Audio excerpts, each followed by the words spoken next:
और बच्चों इस सवाल को गौर करो, ये देखो क्या है ना, या भी नियम पकड़ने की कोशिश करो और देखो कि क्या नियम पकड़ पा रहे हो या फिर नहीं। दिमाग लगाओ सारे बच्चे।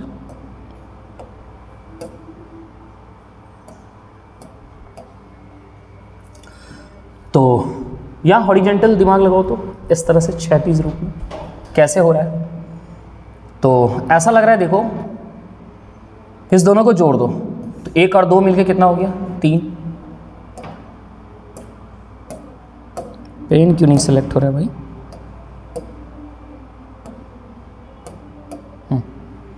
1 और 2 को जोड़ो तो कितना हो गया 3, और 3 का क्या किया स्क्वायर कर दिया, दैट इज 9। सही है क्या? यही नियम यहाँ पे है। देखो तो 2 और 4 को जोड़ो कितना हो जाएगा 6, और 6 का स्क्वायर कर दिया 36। तो यहाँ भी वही नियम करो, 4 और 6 को जोड़ो कितना हो गया 10, 10 का स्क्वायर कर दो दैट इज 100। आंसर क्या होना चाहिए 6। उम्मीद है बच्चों समझ गया होगा। चलो अगला क्वेश्चन देखो क्या कह रहा है। ये वाला क्वेश्चन देखो, बड़ा इंपॉर्टेंट क्वेश्चन, बड़ा ही इंपॉर्टेंट क्वेश्चन है। 111, 222, 333, 444 और बीच में 37। दिमाग लगाओ और बनाने की कोशिश करो कि होना क्या चाहिए।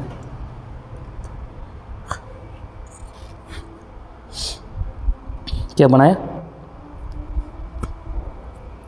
देखो बच्चों इसमें क्या करना थोड़ा सा बेहतरीन है। 37 का ये जो चारों नंबर है ना, देखो ये बड़ा सीरियल नंबर देख रहा है, 1 1 1, फिर 2 2 2, फिर 3 3 3, फिर 4 4 4, फिर यहाँ शुरुआत करिए 5 5 5, 6 6 6, 7 7 7, 8 8 8, कंटिन्यू बस नंबर लिखता चला गया। ऐसा लग रहा है ये एक सीरीज पे चला है, ऐसा लग रहा है ये एक सीरीज चल रहा है। नहीं तो ये जो चारों ओर जो इसका नंबर दिया है ना, ये 37 का मल्टीपल है। 37 से कटा के देखो सब कट रहा है। 37 से ये कटेगा कितने बार में बताओ 6 बार में। ये कितने बार में कट रहा है 6 बार में। 37 इसको कटाओ कितने बार में कटेगा 3 बार में कटता हुआ दिख रहा है। सब 37 का मल्टीपल है। ये देखो तो कितने बार में कट रहा है 12 बार में। क्या 12 सते 12 तिया 36, सही तो है। ये 12 बार में कटता हुआ दिख रहा है, ये 12 बार में कटा। और ये देखो तो कितने बार में कट रहा है बच्चों 9 बार में। 9 सते 63, 9 तिया 27, हाँ ये 9 बार में कट रहा है। ऐसा लगा ये जो चारों और इसका नंबर है ये सब क्या है इसका मल्टीपल है, यानी 37 से कटने वाला है। 3 से, फिर 3 3 6, 6 3 9, 9 3 12। बड़ा ही जबरदस्त पैटर्न उठाया। ठीक उसी तरह बच्चों ये भी जो है ना, ये कटने वाला किससे होगा तो ऑप्शन में एक ही नंबर है, वो है आपका 37। ये 37 से सारे नंबर कट रहे हैं। 37 से ये कहो कितने बार में कटेगा। अच्छा ये बताओ कितने बार में कटेगा 5 5 5 कितने बार में कटेगा। तो 37 में क्या गुना करोगे 15। 37 गुना 15 करके देखो क्या आता है। 15 पचे 75, 15 तिया 45, सॉरी क्या मैंने कर दिया 15 सते 105 ना बच्चों, बाकी 10 और 15 तिया 45 और 10 कितना 55। देखो मिल गया ना। तो ये 37 से कितने बार में कटा है 15 बार में। तो कंफर्म है कि ये जाएगा 18 बार में। 3 3 जुड़ता हुआ जा रहा है। देखो सेम पैटर्न पे चल रहा है। जैसे यहाँ 3 बार में कटा, फिर 3 में 3 जोड़ा 6 बार में कटेगा, फिर 3 जोड़ा 9 बार में, फिर इस तरीके से देखो 9 में 3 जोड़ा तो 12 बार में। ठीक उसी तरह 15 में 3 जोड़े तो कितना हो जाएगा, ये 18 बार में कट रहा होगा। तुम 37 गुना 18 करके देख लो, आ रहा होगा। 18 में 3 जोड़ो 21 हो जाएगा, ये 21 बार में कट रहा होगा। और 21 में 3 जोड़ो कितना हो जाएगा, ये 24 बार में। सही है बच्चों, गुना करके देखो पक्का कट रहा होगा, इसमें कोई शक नहीं। तो कंफर्म जो है यहाँ भी क्या होना चाहिए 37 होना चाहिए। एक बार देख लेना। तो यहाँ पे बच्चों क्या हो जाएगा 37 ही होना चाहिए, राइट। एक पैटर्न पर दिख रहा है और बाद बाकी इसके अलावा कोई लॉजिक लग नहीं रहा है यहाँ पे, है ना। कोई लॉजिक लगता तो फिर ब्रेन लगाया जाता, बट कोई लॉजिक यहाँ विशेष नहीं दिख रहा है बच्चों। तो यही लॉजिक है, ये सारे के सारे 37 का मल्टीपल और यहाँ भी सभी का सभी क्या है 37 है। तो ऑप्शन में आपके 37 है और सेम पैटर्न देखो ना फॉलो कर रहे हैं। 3 3 3 3 3, यहाँ भी 3 3 3, है ना। तो कहीं ना कहीं इसका उत्तर क्या होना चाहिए 37 ही होना चाहिए।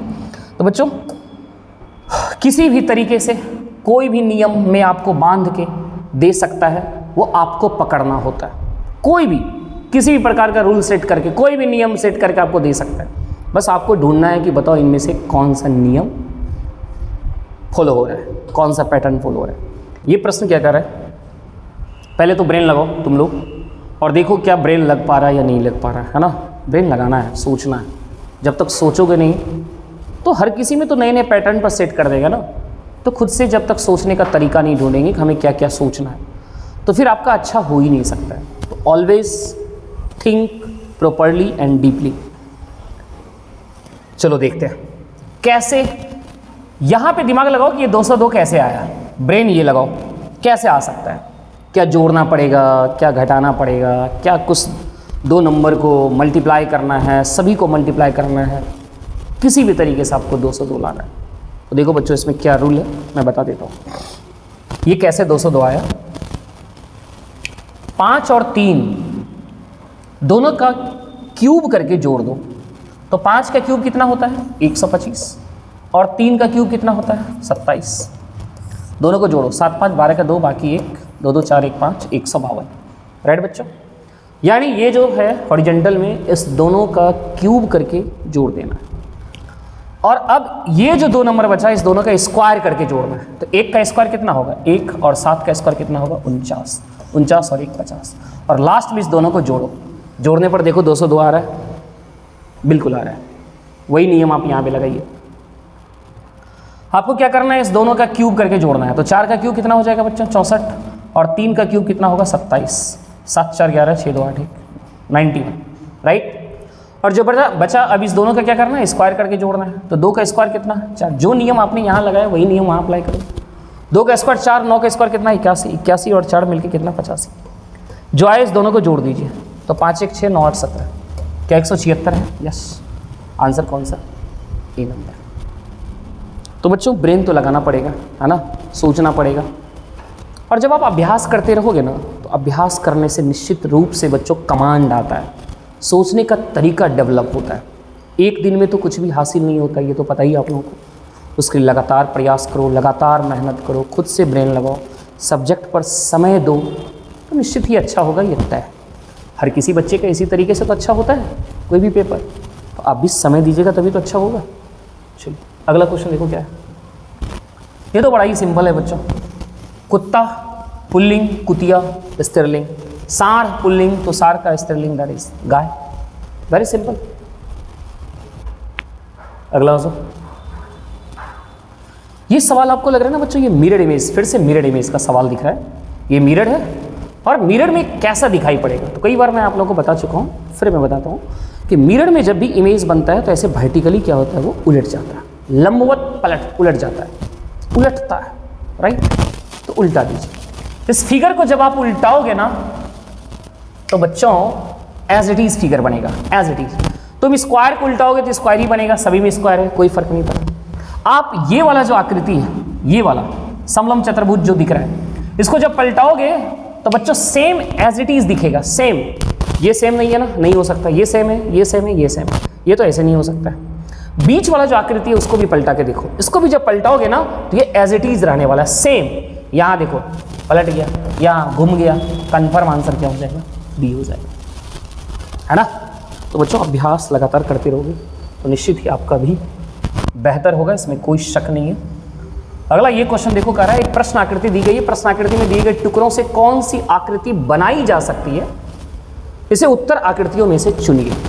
ये जो 3 फिगर दिया है, इस 3 फिगर को मिला के आप कौन सा फिगर बना सकते हैं, यही आपसे पूछा जा रहा है।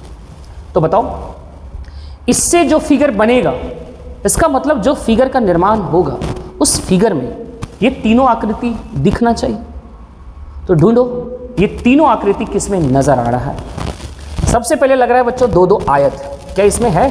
ये तो हमें लग रहा है हो ही नहीं सकता है। क्या इसमें लग रहा है? ये भी नहीं हो सकता है। अब बचा हमारे पास ए और डी। यहां गौर करो, देखो ये आयत ये दोनों मिल गया, और ये वाला जो चीज है बच्चों, इससे आप ये बना सकते हो या नहीं? हाँ या नहीं? बिल्कुल। और इसके बारे में सोचिए तो ये तो लग रहा है बच्चों ये वर्ग है, बड़ा बड़ा सा वर्ग है ना। ये आकृति से ये नहीं बन सकता है। ये भी देखो, कितना बड़ा और ये कितना छोटा सा, है ना। तो आई थिंक आंसर कौन सा होना चाहिए बताओ। और ये वाला तो सेम मिल भी नहीं रहा है देखा जाए तो, है ना। ये दो आप इस दोनों को कंसीडर करोगे तो ये वाला तो सीधा ट्रायंगल है क्या, ये ट्रायंगल है क्या, ऐसे भी नहीं हो सकता। तो कंफर्म आंसर कौन सा जाना चाहिए, ई नंबर। यानी दिए गए आकृति से आप ये वाला आकृति का निर्माण कर सकते हैं। ओके, चलिए अगला क्वेश्चन देखो। ये डाइस का सवाल, पासा का सवाल है बच्चों। और इस पासे में आपसे क्या पूछ रहा है कि 2 के नीचे बताओ कौन सा अंक होना चाहिए। 2 क्या पूछे, तो दोनों ही एक ही पासा का 2 व्यू दिखाई गया है। एक ही पासा का 2 व्यू दिखाई गया है, मतलब दिखाया गया है। आप उस दोनों व्यू को गौर करो। यहाँ पे 1, यहाँ पे 6 और यहाँ पे 3, यहाँ पे 2, यहाँ पे 3 और यहाँ पे 5। बच्चों इस दोनों में बताओ कोई सरफेस कॉमन दिख रहा है, कौन सा कॉमन दिख रहा है। यहाँ भी 3, यहाँ भी 3। तो जैसे ही एक सरफेस कॉमन दिखाई पड़ा बस वहाँ से काम कर लेते हैं। कैसे काम करते हैं ध्यान से समझना। सबसे पहले जो कुछ भी कॉमन है उस कॉमन को लिख डालो। 3 कॉमन था, 3 हमने लिख दिया। यहाँ 3 बिंदु कॉमन है ना बच्चों, उसको मैंने लिख दिया। अब या तो यहाँ से शुरुआत कर लेना या तो यहाँ से शुरू कर लेना। 3 के बाद क्लॉकवाइज डायरेक्शन ऐसे चलता है, इसको कहते हैं क्लॉकवाइज, ठीक है। और ये होता है एंटी क्लॉक, आपको क्लॉकवाइज चलना है। तो 3 है, 3 से क्लॉक दिशा में घूमेंगे तो ऐसे चलोगे, ऐसे मूव करना है, ठीक है। तो 3 के बाद 6 मिला, आगे लिखो 6। 6 के बाद 1 मिला, आगे लिखो 1, ऐसे लिख लिया। फिर उसके बाद अब यहाँ चलो, वहीं से चलना जहाँ से शुरुआत किया है। 3 से कॉमन वाले से स्टार्ट करो। तो 3 के बाद क्या होगा 5, 5 के बाद क्या होगा 2। तो 3 दोबारा रिपीट नहीं करना, उसकी जगह खाली स्पेस छोड़ दो। 3 के बाद यहाँ क्या दिखाई पड़ा 5, 5 के बाद चलो तो आगे क्या दिखाई पड़ा 2। अब जो छूटा, जब आप डाइस देखते हो तो डाइस में 1 से लेकर 6 तक रहता है ना, कौन सा छूटा हुआ दिख रहा है बताओ, कौन सा छूटा हुआ दिख रहा है 4। यानी 4 का अपोजिट 3, 5 का अपोजिट 6, 2 का अपोजिट 1। आपसे किसका पूछा है, यदि 2 नीचे है तो ऊपर क्या होगा, मतलब 2 का अपोजिट पूछ रहा है। क्या पूछ रहा है बच्चों 2 का अपोजिट। तो आंसर क्या होना चाहिए बताओ, 2 का अपोजिट क्या दिख रहा है 1 आंसर। मुझे विश्वास है शायद आप ध्यान से देख रहे होंगे वीडियो को, सीखने की इच्छा से देख रहे होंगे, तो जरूर समझ में आ रहा होगा, इसमें कोई शक नहीं। चलो अगला देखो, एक फिर से एक सीरीज, नंबर सीरीज, और बहुत ही बेहतरीन ये सब सवाल होते हैं बच्चों। तो किसी न किसी ये पैटर्न पढ़े, उस पैटर्न को आप लोग पकड़िए, देखिए कैसे। 2 से 5 हुआ, 2 से 5 हुआ, क्या हुआ 3 बढ़ा, यहाँ क्या हुआ 4 बढ़ा, यहाँ क्या हुआ 5 बढ़ा, यहाँ क्या हुआ 6 बढ़ा। तो एक एक बढ़ा के जोड़ता जा रहा है। तो अगला क्या जुटेगा 7 जुटेगा, 20 में 7 जोड़ दो 27। आंसर ये होना चाहिए बच्चों, बिल्कुल सही है, सही है ना। डी नंबर में 24 है, कोई बात नहीं है ना। 6 के बाद तो 7 ही जुटेगा ना।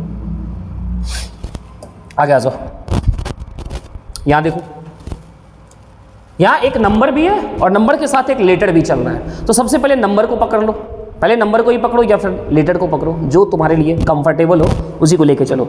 जैसे मैं नंबर लेके चलता हूँ, तो 2 से 4 हुआ, 4 से 8 हुआ, क्या हुआ भाई, यहाँ देखो क्या हुआ, कितना जुटा 2 जुटा। 4 से 8 हुआ, कितना जुटा 4 जुटा। फिर यहाँ कितना जुटा 6 जुटा। क्या हो रहा है 2 बढ़ के जुटता जा रहा है ना। देखो 2 में 2 जोड़े 4, 4 में 2 जोड़े 6, तो 6 में आप कितना जोड़ोगे 2, तो क्या बन जाएगा 8।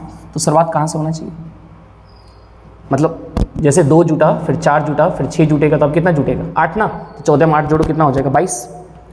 तो 22 2 जगह है, इसका मतलब ना तो डी होने वाला है ना तो बी होने वाला है, बचा हमारा ए और सी। सिर्फ यदि नंबर से पकड़े, सिर्फ नंबर से पकड़े तो हमारे पास 2 ऑप्शन छट गए, 2 बचा। लेटर से चलो, लेटर के बारे में सोचो, बी के बाद सी, जस्ट लगातार लिया। अब एक का गैप हुआ, देखो डी छोड़ा, पहले एक भी नहीं छूटा, लगातार लिया, फिर 1 छोड़ा, अब लगता है 2 छोड़ेगा, फिर 3 छोड़ेगा, फिर 4 छोड़ेगा, ऐसे।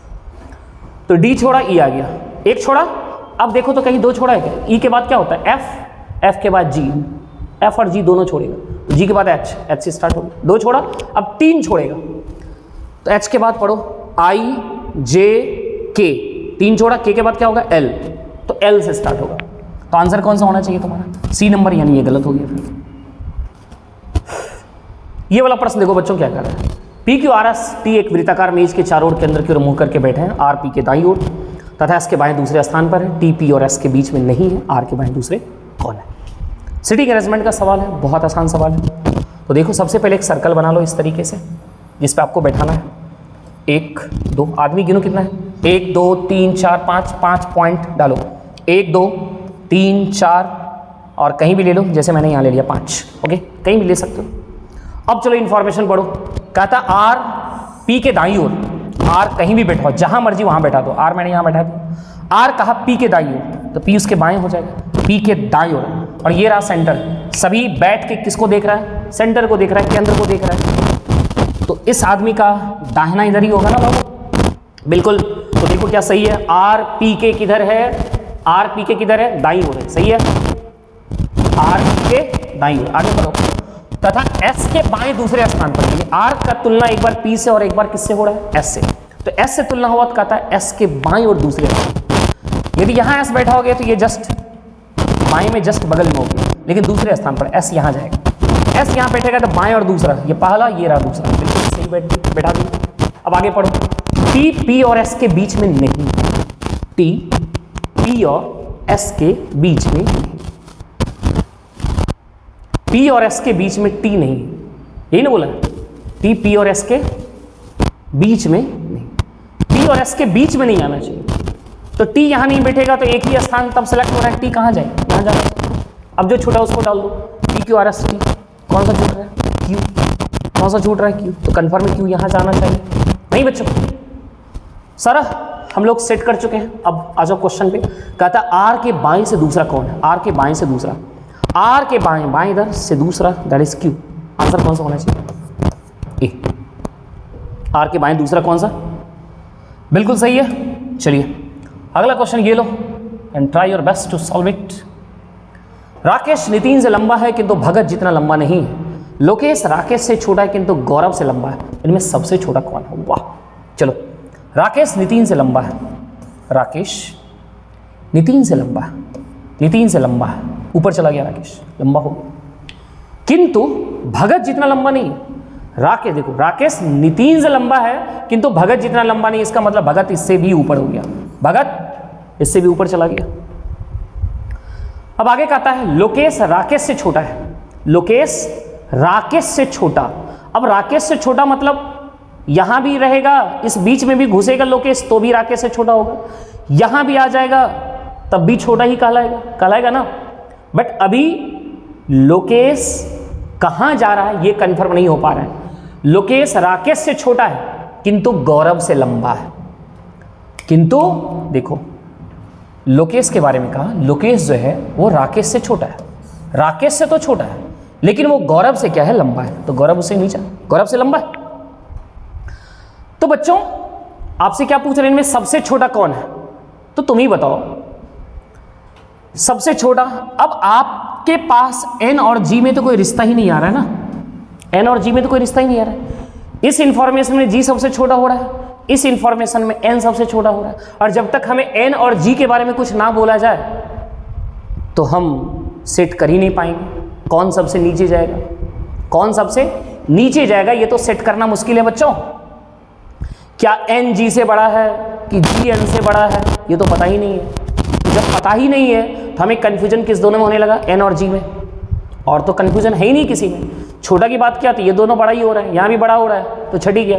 मतलब ये बी एच से क्या था, बी एच से किसका नाम था बच्चों, बी एच भगत, भगत तो लंबा ही हो रहा है किसी न किसी से, राकेश भी लंबा हो रहा है, एल की भी बात करें तो एल भी लंबा हो रहा है। लेकिन अब जो दो बचा एन और जी, यानी नितिन, क्या नाम है एन से, नितिन, और जी मतलब गौरव, तो इस दोनों में तो आप पता ही नहीं कर पा रहे हो कि ये कहाँ जाएगा, कौन बड़ा कौन छोटा।